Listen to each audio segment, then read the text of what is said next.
Ahead this morning, improving education, a parental rights group expanding its mission that revolutionized K-12 schools across the U.S. Exposing truth and fighting for America's children, watchdog group Parents Defending Education launched during the pandemic when kids were forced to Zoom into class from home, giving parents a front row seat to America's public schools. Well, in the past 4 years, hundreds of thousands of parental rights advocates have joined in the fight as the organization has filed lawsuits and complaints against school districts all across the country. And now they've expanded their focus to include not just K-12, but also higher education. And joining us now is the president of the newly named organization, Defending Education. Nicole, good morning to you. Thanks for having me. Hard to believe it's been 4 years. Your organization has done so much, and now including colleges and universities. First, highlight some of the victories with what your group has accomplished over the past 4 years. Sure. Well, we have filed almost 2,000 public records requests, including the ones that exposed the National School Board Association's collusion with the Biden administration, which was huge. We filed about 50 civil rights complaints through both the Office for Civil Rights as well as the EEOC. We work with a network of about 350 parent groups across the country. And as you alluded to, I mean, we now work with hundreds of thousands of Americans have become engaged in education over the past couple of years, which is so exciting. So being able to take that to Congress, testifying before different committees multiple times has been something that's been so excited, and we're excited to expand. I was going to say, why did you decide to include higher education?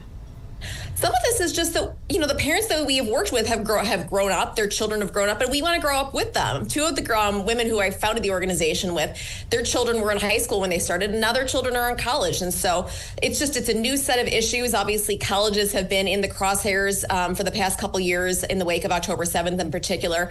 And there is so much that we wanted to demystify so that we can encourage people to stay engaged, because certainly colleges are in sore need of reform as well. Speaking of which, as part of this expansion, Defending Education's already filed 4, I understand, civil rights complaints across the country. You got Southern Illinois University, UC Berkeley, Indiana University, and the University of Wisconsin. Tell us more about this.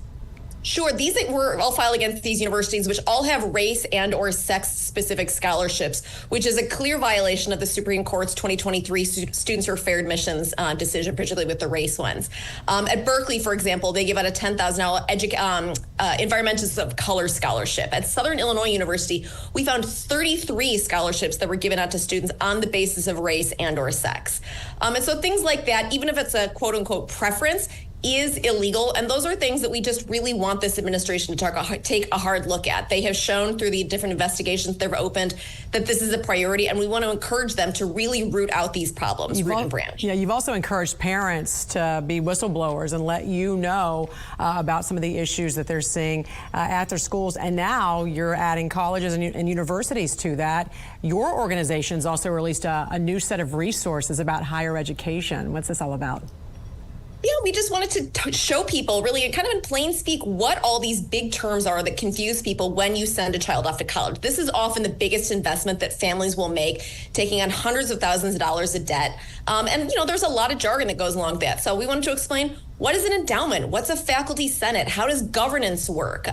What are questions to ask on a college tour? I mean, very, very basic things where I think a lot of parents, when they go and they start to look at these things, they're sort of faking it till they make it. And we want to make it easy for them so that they can make a good investment that fits their family and their child. Yeah, especially with everything that we're seeing right now on college campuses across the country. President of Defending Education, Nicole Neily, we appreciate you joining us. Have a great weekend. Thank you.